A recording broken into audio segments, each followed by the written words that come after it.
Hello there, welcome to the Saroy channel, wherever you are in the world, and so much love to each and every one of you. I hope you're doing remarkably well. I'm doing great, thank you very much, and I'm so delighted you've joined me for part 2 of our story. And we're about to find out what in fact is going on with Fiona, why she's so distracted, why she appears to be so upset, what had happened that morning before she arrived at Mr. Riley's house, because something was clearly on her mind, and we're about to find out exactly what it is. And all these things are eventually going to lead to an extraordinary Bigfoot encounter. So let's continue with part 2 of our story. Shortly after my husband had left the property, I'd seen an unfamiliar black BMW cautiously rolling up our driveway and parking outside our house, like an oversized squatting black beetle, taking a shower in the rain. I wondered what it was doing there, and who could be paying me a fortuitous visit like this, in not the kindest of weather. I certainly wasn't expecting any visitors, nor did I know anyone that owned a BMW, especially not a black one. I'd often see the curtains twitch from Mr. Riley's house next door, when my husband left for work every morning. I'd get a flashing glance of his inquisitive, wizened face surreptitiously peeking through a crack in the curtain. Gulliver would leave the house every morning, looking like a bad-tempered, belligerent badger, as he was always in a bad mood. He'd robotically move towards his yellow sports car, wearing his stylish suit like a hologram in a computer program that you could make move with a remote control. I guess his movements were rather wooden, and always looked the same day after day. Maybe that was why secretly Mr. Riley always watched my husband leave the house. He was naturally interested in human behaviour, having been a psychologist for so long. My husband's emotionless vaingloriousness may have been fascinating to study from a psychologist's perspective. I noticed a wind was vigorously blowing the branches of the gargantuan oak tree in the front yard. A soft rain pelted down, which was reassuring.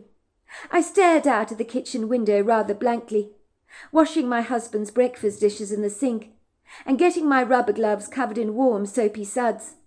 I had been admiring how beautifully green everything had become of late, thanks to this never-ending week of incessant rainfall.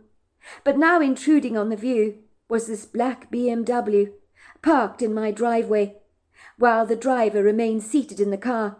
Maybe, like a reluctant tortoise, they didn't want to make an appearance due to the rain.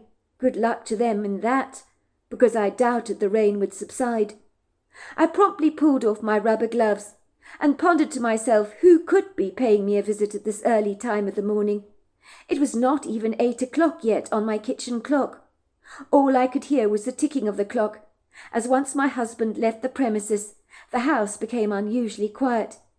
In the beginning it had been tough on me, living in a soundless house after the kids left home, as I no longer heard the chorus of happy laughter, cheerful chatter, eager little feet running across our polished floors.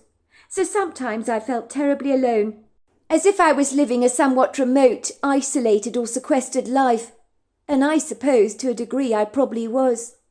Certainly without Mr. Riley's companionship I'd have driven myself absolutely loopy, even though I had a couple of very good friends who lived in town, but they were always exceedingly busy. These days I'd become well acquainted to the silence, and would often put the radio on to create some soothing background noises, so that the silence in the house could be promptly expunged, and the ambience would lift, making me feel so much better about my lot in life. I watched with a measure of curious ambivalence as the young woman elegantly climbed out of her black BMW, closing the door behind her. She looked oddly familiar to me, but I couldn't for the life of me figure out who she was. I instinctively knew I'd seen her somewhere before.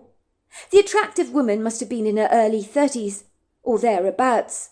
Her bird-like brown eyes looked rather nervously towards our terraced home, which was almost an identical copy to Mr. Riley's house, as most of the houses in our street had been built at exactly the same time, so were constructed out of similar coloured bricks, and the windows and roofs were very much the same. The young woman, wearing a well-fitting, flattering pink tweed suit that hugged her hourglass figure in all the right places, opened up a small pink umbrella over her head, so she could avoid getting wet. This mysterious woman, in her rather inappropriate high heels, trotted towards the front door, her shoes making that clacking sound as her heels hit the brick on the driveway. She looked ever so slightly tentative, as if in a quandary. She kept glancing back at her car, almost as if she was wondering whether she should pay me a visit or not.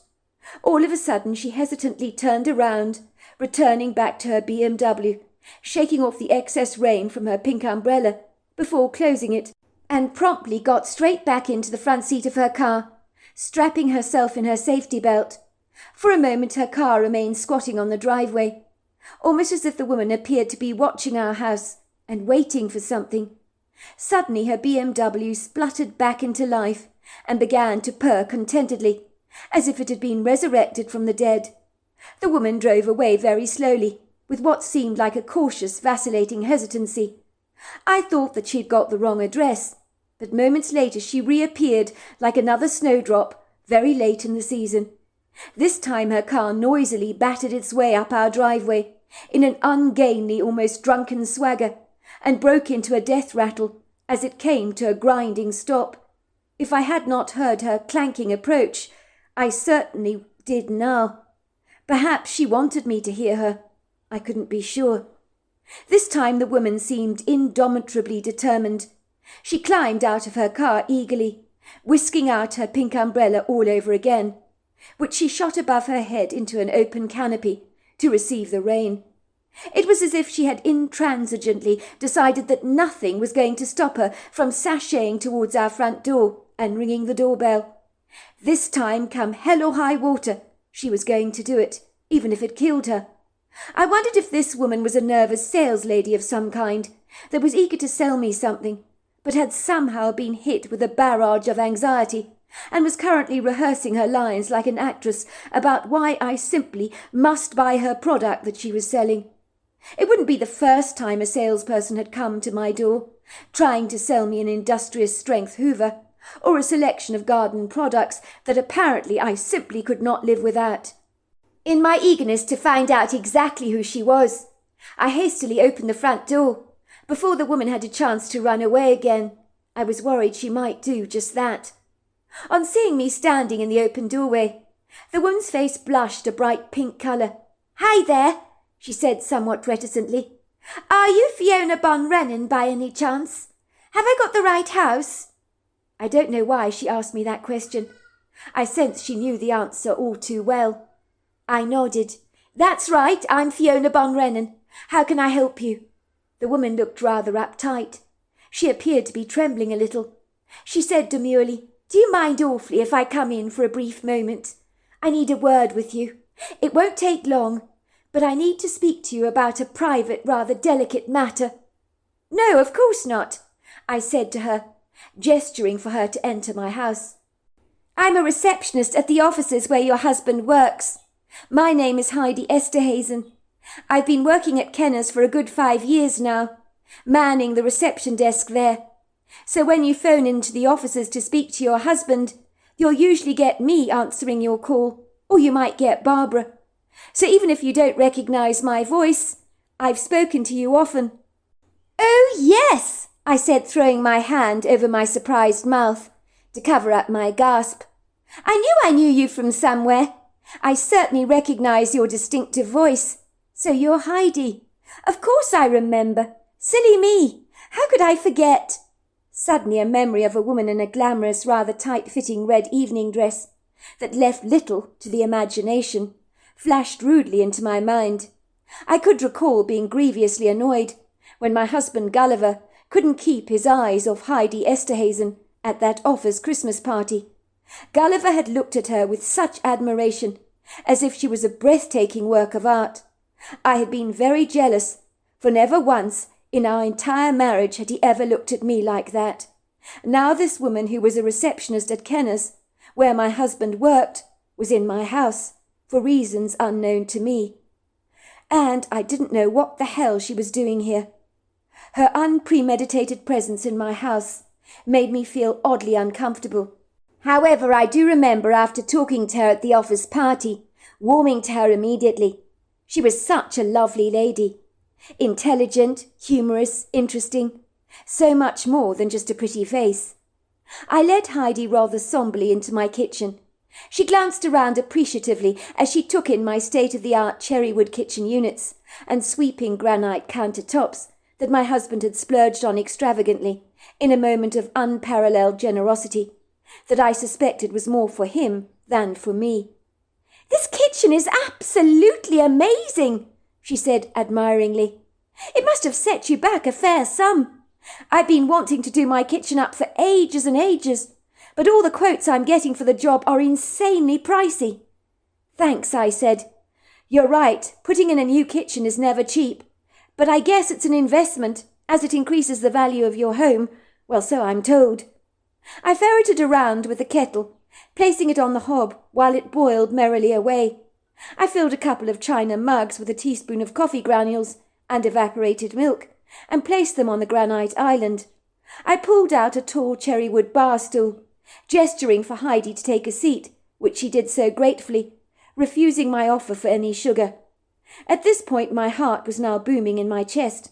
I knew that a receptionist from Kenner's should not be unwittingly paying me a visit like this. Why would she just drop in on me like this unannounced? I could smell something was up, and whatever it was, I knew deep down in my gut it was not good. Heidi promptly took the words out of my mouth when she abruptly just said, "Look, I probably shouldn't have come here this morning. I was in two minds about whether I should or not. I'm not sure it's even my business, but certainly if I was in your shoes, I'd want to know the truth. And I don't want to upset you, so I'm not going to beat around the bush. I don't know if you know, or even care for that matter, as I know some women don't care a toss what their husband gets up to behind their backs. But I've got a sneaky suspicion, after having met you in person at that office party and having spoken to you, that you're the type that would care." She paused for a brief moment, drawing in a deep breath, dropping her head to her coffee mug and fiddling with the handle awkwardly. She then lowered her voice. "I'm sorry, Mrs. Bronbrennan, but your husband, well, he's having an affair. There's no easy way to tell you this." I nearly spat out my coffee I was drinking. "What with you? Oh my God, my husband's having an affair with you?" I asked her, eyeing her up and down rather suspiciously. "I saw the way Gulliver was looking at you at the office party. He couldn't keep his eyes off that red dress you were wearing. You did look good. Oh, goodness gracious, are you in love with him? Is that why you came here today? To tell me you want my husband for yourself, and that you're wildly in love with him? Is that what this is all about?" "Me?" laughed Heidi. "Absolutely not. I'd never have an affair with a married man, especially not your husband. Never your husband in a million years. Besides, he's a lot older than me. I prefer men my own age. But having said that, your husband has tried his luck with me, as he has with a few other women at the office. But none of us have fallen for his disingenuous tongue-in-cheek charms. He's got a bit of a roving eye, but you must know that already. Most of the women at work wisely keep well away from him. They know exactly what he's like. He's full of himself. He thinks he's God's gift to women, that's for sure. He's cocky, arrogant, and opinionated." "Oh, I'm sorry," she said. "It's rude of me to come here shouting the odds against your husband like this, and ruthlessly assassinating his character. But as you can see, I don't particularly like him." "Don't worry, you won't be the first person to assassinate my husband's character. I never thought he was a player, though, as you're suggesting he is. Why did you want to tell me about it? I don't exactly understand what's in it for you. Why do you care so much about whether I know or not about his philandering ways? Ostensibly, most folk would turn a blind eye to any office shenanigans and pretend not to know what's going on under their very noses." Heidi looked a little discombobulated. "I'll level with you if I may. Your husband is having an affair with a girl that works with me in reception, manning the switchboards. We both answer all the incoming calls and take alternative lunch breaks, so one of us is always covering, the switchboard. I'm afraid this young lady is nesciently naive, callow, and impressionable. She's a sweet, jejune little thing. Her name was Barbara Flores. She's in her early 20s, and hopelessly in love with your husband. Yesterday, your husband Gulliver proposed to Barbara Flores. She's young enough to be his daughter, which I think is incredibly distasteful. If that isn't bad enough, he bought her an expensive diamond engagement ring. He's asked her to marry him, even though he admitted to her that he's still married to you. He told her he'd work his way around to asking you for a divorce. What? I asked. He asked this woman to marry him. You are kidding me. This is a joke. It's got to be. Heidi nodded sorrowfully. I'm not kidding, Mrs. Von Rennen. But believe me, I wish I was. When I saw the extravagant engagement ring that the dewy-eyed Barbara was wearing on her fingers, that must have cost a sizable fortune, let me tell you. I was absolutely appalled, especially when I learnt you had absolutely no idea that your husband had asked another woman to marry him. I realised you probably didn't know what was going on, and I remembered how much I'd liked you at that office Christmas party. I didn't think you deserved such contemptuous treatment. I thought I should warn you in advance, so you'd decide what you needed to do about this, and you're not taken completely off guard. I couldn't believe that your cad of a husband could have such a lovely wife. You're far too good for him, Mrs. Von Rennen. I hope you know that. Let's just say if my husband was carrying on treacherously with another woman behind my back, I'd want to know about it, that's for sure. Not that I'm married, but if I was, I'd certainly want to know. It's humiliating to be left in the dark like this. Furthermore, this is not just about you, Mrs. Von Rennen. I'm very concerned about Barbara's welfare. I'm very fond of her, you see. I guess you could say I'm like a mother figure to her in the office. When she started working at Kenner's, I took her under my wings. I became naturally protective towards her. Sadly, her father tragically passed away a couple of years ago. They were as thick as thieves. She's still grieving his loss. The tragedy is that your husband is a dead ringer for her late father. Let's just say Gulliver could be her father's double, without exaggeration. That's why I think she's so enamoured and rather bewitched by your husband. Most people in the office can see right through him and his guileful ways, but not Barbara Flores. I think she's suffering from what is known as an Oedipus complex, when women want to marry men that rather remind them of their fathers. It's a train smash waiting to happen, let me tell you. I'm so worried about Barbara. I don't want her to get hurt. She's very vulnerable at this stage.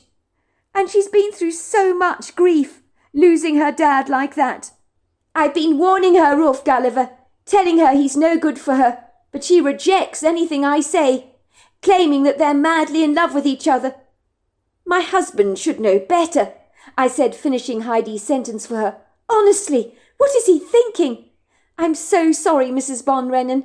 It can't be easy to hear all of this. Call me Fiona, I said insistently. I'm sorry, Fiona. Are you all right? You've gone as white as a sheet. The colour's drained from your face, and I'm responsible for doing this to you. I think I did the wrong thing coming here this morning, directly after your husband left for the office. I'm so sorry about all this, but I really thought you needed to know what was going on at Kenner's. I'm as white as a sheet, Heidi, because I'm in shock, believe me. I'm grateful that you were bold enough to come here today to tell me the truth. I really appreciate it. You're absolutely right. It doesn't do to be cluelessly uninformed or incognizant about what your spouse is getting up to. That man is the absolute end. He's a right piece of work. I cannot believe I never saw any of this coming. I've been a complete fool. The warning signs were even at that Christmas party, when my husband was looking at you inappropriately. But as usual, I was in denial. I just refused to believe my husband had unfaithful intentions towards me. I thought our marriage was doing fine, although in truth we've never been close or particularly happy together, if I'm being honest. But then again, I don't think anyone could get close to that husband of mine, even if they tried. He's like a one-way street. You can never turn around and find out who he really is, as you'll reach a dead end. I'm so nonplussed that he had the audacity and arrogance to propose to another woman before he even asks me for a divorce. I mean, who does that? It's disrespectful, ungracious, bumptious, and completely insulting. He probably wants to make sure that Barbara will marry him before he dumps you. It's like a security blanket, I suspect, ensuring he's got a backup plan so that he's never left on his own. I think your husband is a narcissist, Fiona. Don't take his behaviour personally. It's no reflection on you. You've done nothing wrong. If it makes you feel any better, I don't think your husband is in love with Barbara. In lust, most certainly, and that's clear to see. But Barbara is a pretty thing. Her biggest problem is she's so ingenuous. I think Mr. Bonrennan just wants an attractive mannequin on his arm, and the fact that she's interested in him strokes his ego, makes him believe he's all that, when he absolutely is not. I think he's a Casanova. You think he's a Casanova? I said, completing Heidi's sentence for her. Yes, something like that. Certainly he thinks he's a real Romeo. I know the men back at the office, some who are much, much younger than your husband, secretly feel desperately sorry for him. It's pathetic to want a woman that could potentially be your own daughter. I heard a couple of them sniggering about him behind his back the other day. And believe me, you don't want to know what they were saying. I thanked Heidi for coming to see me, and for a moment I was emotionally blank and internally numb, as if my vacuous emotions had been anaesthetized.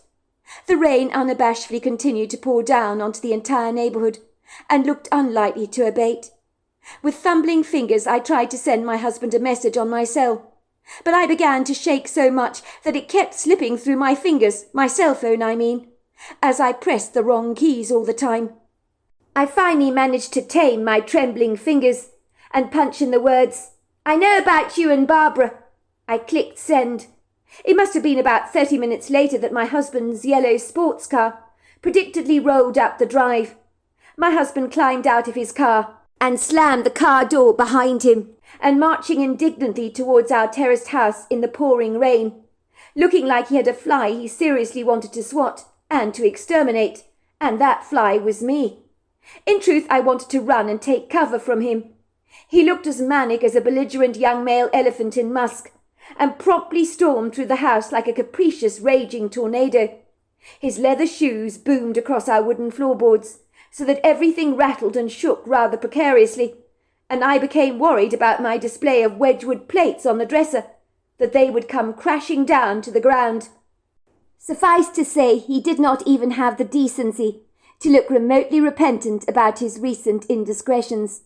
On the contrary, he looked exasperated with me, that I had found out his dirty little secret. It had given me power over him, not the other way round, and this annoyed him greatly. He was anchoring his hands on his hip, glaring at me defiantly, as if I was the most repugnant thing he'd ever beheld in his entire life, as if I was the pile of doggy muck at the park that he'd just stood in. I dare say he'd likely have treated a cockroach with greater respect than me, before he finally took great pleasure in squashing it under his boot, which is what he'd like to have done to me as well, I suspect. "Who told you about Barbara?" he snapped. "Who the hell told you about her? It was not their goddamn business to interfere in my private affairs. Bloody cheek! I'll kill the person who told you about this. Who the hell was it? You better tell me." "It doesn't matter who told me about your cosy little girlfriend, Gulliver. What matters is that you have been cheating on me with a girl young enough to be your own daughter. If that's not bad enough, you've had the brass iron nerve to propose marriage to this woman, and you're not even divorced from me. I don't know what's going on with you, Gulliver. You're clearly going through some kind of midlife crisis. You're not thinking straight. You're making a complete fool of yourself, and people are probably laughing at you behind your back. Your inappropriate behaviour with such a young girl has got the tongues wagging at Kenneth. Some of the men at work have been saying some rather unkind things about you, I believe. I mean, if you're unhappy with our marriage, we could get some counselling, fix things. But we can't just throw away 30 years of marriage as if it means absolutely nothing." Gulliver scoffed. "Not thinking straight? Are you kidding me? Of course I'm thinking straight. I've never thought straighter or clearer in my entire life about anything. It's a damn shame I've taken so long to come to my senses. I guess I just pitied you. You're so pathetically needy. For the record, I'm not going through a midlife crisis of any kind. And if you think some kind of therapy will help us rekindle our relationship, you're sorely mistaken. That is never going to happen. I had suggested we fix things, because now my husband was giving me an out. I didn't want it, as the thought of being alone was too much to bear, or even contemplate. How could I cope with being on my own at my age? With a deliberating sense of dismay, I saw my future being flushed away, like the dirty bathwater, to make room for what Gulliver wanted. During the course of our marriage, it had always been about what Gulliver wanted, what he needed, what he must have. No one else mattered. Gulliver didn't want to have pets, so we had none. Gulliver didn't want me to work during the course of our entire marriage. As it made him look bad, well, that's what he claimed, and so I didn't. My whole world had revolved around my husband Gulliver, and I could not pathetically envisage my life without the man, even though it had been one hell of a miserable, turbulent, rocky and precarious ride. It was like I'd been stuck on a roller coaster that would make most people violently sick, but I'd never got off the ride, and had grown used to being jolted around like a bean rattling away in a jar, and never knowing a moment of peace. In truth, I didn't know any other life. I had grown comfortable and reasonably content with the glibness of my everyday life, like a prisoner may become used to his incarceration after a while. Maybe I was a complete coward. I probably was. But I didn't welcome change of any kind, and I resisted it stubbornly, like a kid refusing to visit the dentist. I mean, could you blame me for that? I don't want to fix things, Fiona. Not all the king's horses or king's men could ever put us together again. We are broken. You hear that? Broken. We can never be mended. Can you get that through your thick skull, Fiona? Or are you really that dim? You are boring, fat, stupid. I mean, look at you. He waved a hand, contorting his face in disgust, as if the sight of me absolutely repulsed him. You've let yourself go, Fiona. You're a train wreck. When we got married, you used to make an effort, take a pride in your appearance, but not any more. You don't even try to look nice for me anymore. Your hair looks like it's been caught up in a tornado. Your grey roots are always showing. You're too damn lazy to cover them up, or bother to even book an appointment with a stylist. When did you last wear any lipstick, or an elegant dress for that matter? Every time I see you, you're wearing those hideously ugly leggings, and those loose baggy tops. When will women learn how ugly those things are, especially when your body's in bad shape? But even on a slim figure, those leggings are hideously grotesque. I'm sorry, but they are. My husband's words were a cruel, cold, verbal slap in the face. I wanted to argue with him, but as I glanced down at my clothes, an oversized, loose-fitting, sloppy shirt hung over my elasticated leggings that showed off my imperfections in all their glory, and I knew this to be true. I knew I had gained a substantial amount of weight over the years, and gone up 4 dress sizes. I hasten to say boredom and a couple of pregnancies had made me put on 40 more pounds in weight, and try as I might, the weight seemed impossible to shift, and had stuck to me like superglue, as if saying, "I'm not going anywhere." I had wanted to go out to work, but my husband was having none of it. My place remained in the home, taking care of him and our children. Gulliver was always reminding me that I had no skills, and if I found a job I would probably be earning minimum wage. And he had crushed all there was left of my self-esteem and confidence, like a seashell beneath his foot. Over the years he'd made me feel pretty close to useless. Was it any wonder that these days I didn't make a great effort to turn on the glamour for him? I mean, what was the point? Gulliver never appreciated my efforts in the very first place. I'd lost interest in even bothering. Besides, he never took me out anywhere fancy. And now he was making me feel like a great big, ugly, fat tub of lard, useless, worthless, hideously undesirable. And I was beginning to believe it was true. I could barely bring myself to look at my face in the mirror these days, without physically squirming in disgust. I hated the way I looked. My husband, sensing my reluctance to respond to his grievances, continued with his eager assassination of my character. You're a slob, Fiona. A great big fat ugly lazy slob. I don't fancy you, and I never will. Surely you've seen the writing on the wall as far as our relationship is concerned a long, long time ago.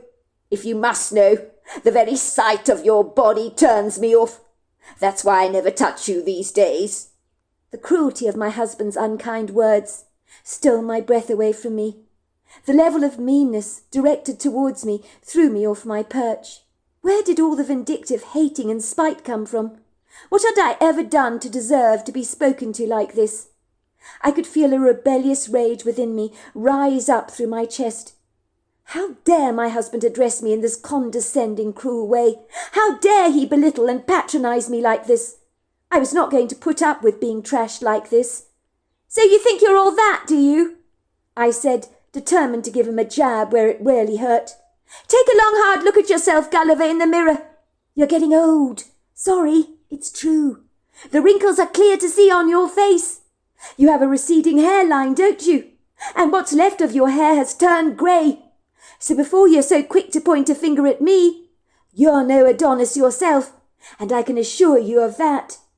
You flatter yourself, Gulliver, because a younger woman is showing interest in you. Barbara Flores, that's her name. It makes you feel validated, doesn't it, as a man, that someone young enough to be your daughter has fallen hopelessly in love with you. Do you realise how pathetic it is? I almost feel sorry for you. Poor, poor woman. That's all I can say.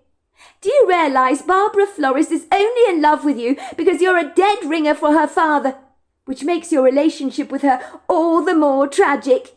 You mark my words, when she gets older, she'll wake up and smell the coffee and abandon you, like you intend to abandon me. How many young women stay with older men indefinitely? Not many. And the stats prove this over and over again, especially men like you, Gulliver. My husband sucker-punched me, with yet more cruel blows that were worse than what you would receive in a boxing ring, as they cut through the sinew of my self-esteem, with a razor-sharp efficiency that really, really hurt. I'm in damn good shape, I'll have you know, my husband retorted. Unlike you, I happen to take pride in my appearance. I go to the gym every day. I look after myself. Sorry to burst your delusional bubble, but Barbara Flores loves me. We're getting married. There's not a damn thing you can do about it. A lot of men have successful relationships with younger women, I'll have you know. Look at Celine Dion, for example, and Catherine Zeta-Jones. They married older men, did they not? And their relationships clearly worked. They're the exceptions to the rule. And furthermore, you don't know what really went on behind closed doors in their lives. But if you look at the stats, huge age differences don't work. I remember reading about it somewhere, and it makes perfect sense to me. You're just jealous, Fiona. It's obvious you are. Get over it, will you? I've moved on. So should you. You cannot say you never saw this coming. If you didn't, you're a fool. But then again, being bright was never one of your strong points, was it, dear? No wonder you could never get a job. You always said you wanted one, but I knew you'd be practically useless in the workplace, so I actively discouraged you from working. Now you listen up, will you? I want you out of the house and out of my life. Do you understand? I've had enough of you. I want you to pack up your things and get the hell out of here. And when I come back this evening, I expect to see you gone. You can put your front door key under the doormat for me, so I can give it to Barbara Flores. She's going to be living with me here from now on. I'd like a divorce as soon as possible, because if I don't see your ugly face again, Fiona, it'll be too soon. So I'll be in touch with you through my solicitors, so you better let me know your new address. Maybe you should go to Texas, move in with one of our boys. They'd love to have their perfect little mummy living with them, looking after the grandkids. But you can't do that to me, Gulliver." "Fair enough. If you want a divorce, I will give you one, with the greatest of pleasure. I will remind you, half of everything in this house is mine, which includes the house itself. So you cannot sell me short on any of this. It won't work. We were married for 30 years, for goodness sake." Gulliver smirked. "Is that how you want to play it, Fiona? You're not getting a bean of my money fee. You can go on Social Security for all I care, until you find a proper job.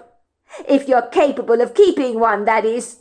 I suppose you could flip burgers at McDonald's for a living. You heard me loud and clear. I'm throwing you out of this house. And when I get back this evening, you better be gone or else." And with that, my husband stormed out of the house belligerently, kicking his feet, leaving an unfortunate ambience behind in the house that was so poisonously toxic that I wanted to escape the fumes of his wrath, as if the house itself needed to be fumigated, and my desire to remain here completely dissipated, because the place stank of my husband, and the thought of him moving his love interest in here made me want to throw up my entire breakfast. I had been vigorously polishing Mr. Riley's coffee table, thinking about all this, trying so hard not to, but my husband's cutting words kept slicing through my dignity. I was so caught up in my woes, I had failed to hear Mr. Riley's voice. "Fiona! Fiona! Fiona!" He was practically shouting at me by now. I was so caught up in my daydream. "Oh, sorry, Mr. Riley," I said, flushing red with embarrassment. "I didn't hear you. I was miles away." I apologized. "Silly me." "Yes. Sorry, what is it that you wanted?" "It's not what I want, Fiona. This is all about you. You need to sit down." Mr. Riley led me by the hand and beckoned for me to sit on the wing chair, opposite to where he'd been seated, indulgently reading the morning paper. The living room was so lovely and warm, and watching the flames of the fire dancing merrily over the firewood was comforting. Mr. Periwinkle promptly jumped off the window ledge and settled on my lap and began to purr contentedly. I ran my fingers through his silky fur, drawing great comfort from the affection he displayed towards me. At least there was someone in the world who didn't find me objectionable. I should have had animals a long time ago, despite what Gulliver had said. They never judged you, nor did they condemn you, but accepted you as exactly as you were, with unconditional love. Whether you were as fat as a sumo wrestler, as hairy as an ape, as smelly as some rotting fish fillets going rank in the trash, come rain or sunshine, they loved you without prejudice or discrimination. And that is what I loved about animals. "I'm sorry, Fiona, love, but something is terribly wrong with you this morning," said Mr. Riley. "As I told you, I was a psychologist for many long years, so I'm quick to pick up on people's moods. You can talk to me about anything, you know you can. If this is about your husband, has he done something to upset you? I knew the moment you stepped into the house this morning something was very much awry. You've been polishing the same spot on the coffee table for over 15 minutes now, which is overkill, is it not? What's up, Fiona? Please talk to me. I may be old and less steady on my feet than I was, but my ears remain very good, and I'm an excellent listener. Maybe I can help you, and I would like to help you if I may. I would enjoy being useful for a change.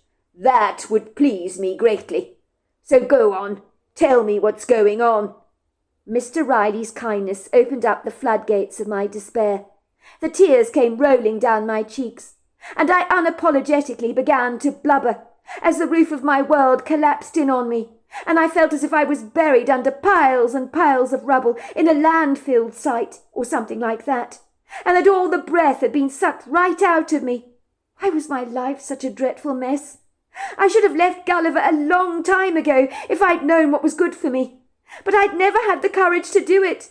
Now he'd pushed me out of his life like the potato peelings you cast down the waste disposal unit, as if I meant absolutely nothing to him.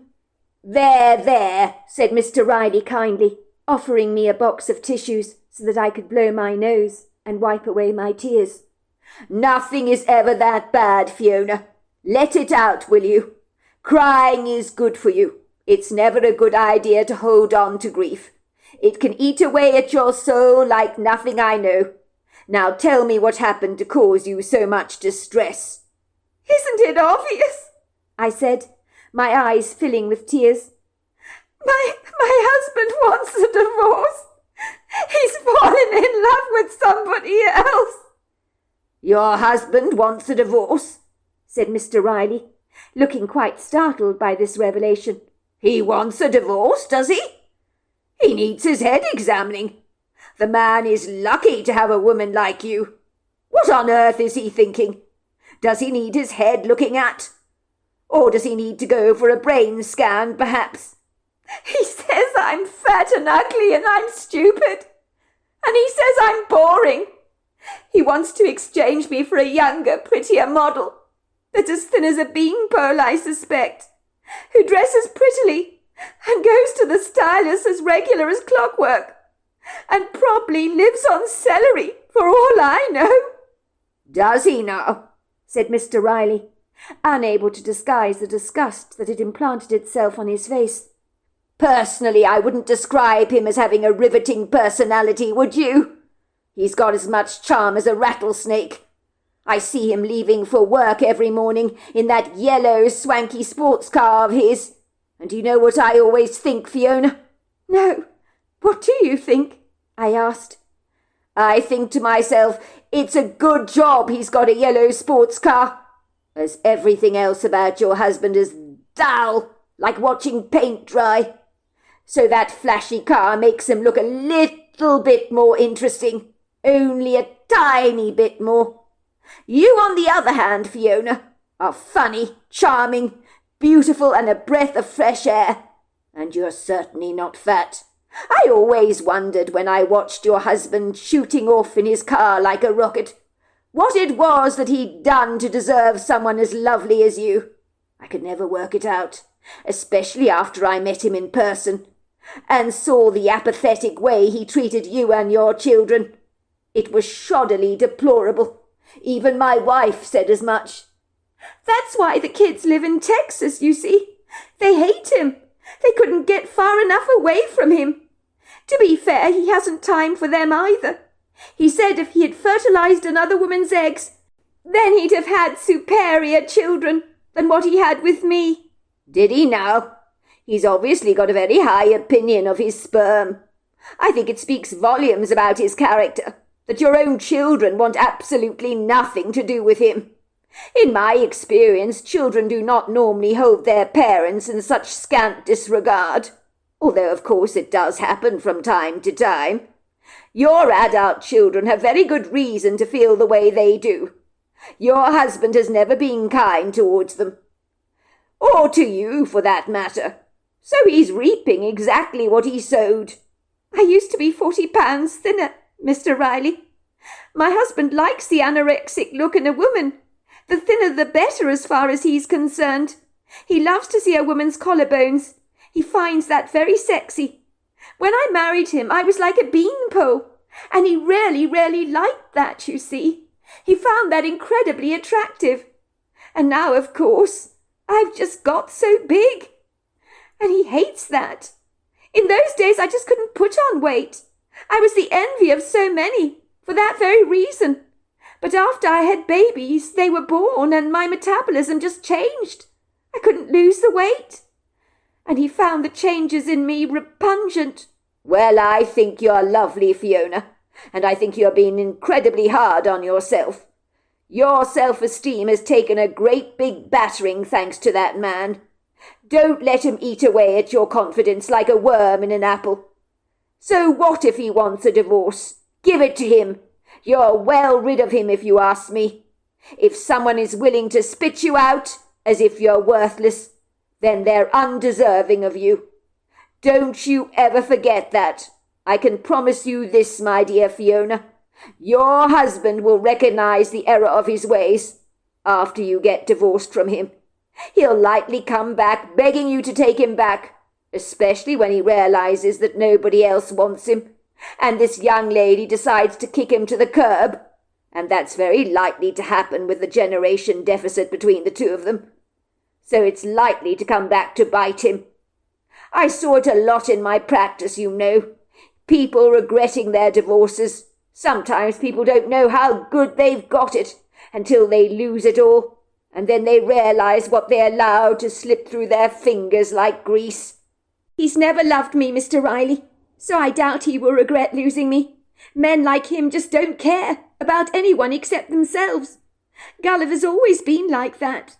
If Barbara Florist dumps him in the end, he's the type of man that will find a new replacement very quickly. He has to have a woman on his arm to validate himself. That's probably because he's a narcissist with antisocial personality disorder, said Mr. Riley. So tell me, what's your plan going forward, Fiona? Because you can't possibly stay in that house now. You need to get far away from that man. So there we are. That's the end of part 2, and it's getting very exciting. We're now seeing that Fiona is obviously going to have to move away from her husband. And I wonder what she's going to experience in that move. But also, what an awful husband to treat her so badly. And I say good on to Fiona for actually having the courage to step away from that marriage. Until next time, goodbye and good night.